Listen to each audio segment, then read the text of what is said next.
విచారణకు హాజరైన ఎమ్మెల్యే బాధితురాలు రాజంపేట ఏఎస్పీ మనోజ్ రామనాథ్ హెగ్డే ఎదుట విచారణకు హాజరైన హర్షవీణ రైల్వే కోడూరు ఎమ్మెల్యే అరవ శ్రీధర్పై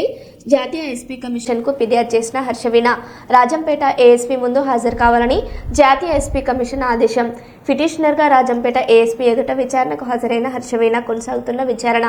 రైల్వే కోడూరు కోర్టుకు హాజరైన జనసేన ఎమ్మెల్యే అరవ శ్రీధర్ బాధితురాలు హర్షవీణ తన కుమార్ని హర్షవీణ వేధిస్తుందని రైల్వే కోడూరు పోలీస్ స్టేషన్లో ఫిర్యాదు చేసిన ఎమ్మెల్యే తల్లి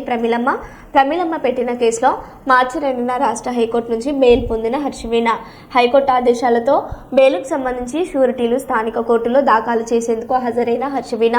షరతులతో కూడిన బెయిల్ మంజూరు చేసిన హైకోర్టు ప్రతి శనివారం స్థానిక స్టేషన్లో హాజరు కావాలని షరతు విధించిన హైకోర్టు యూట్యూబర్ను దాడి చేసి నిర్బంధించిన మరో కేసులో ఇప్పటికే బెయిల్ పొందిన హర్షవీణ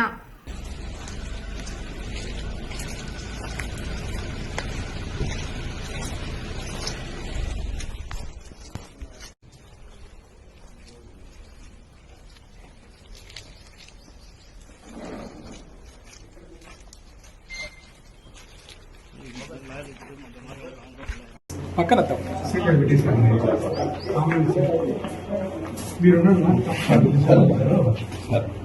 మీరంతా చేశారా?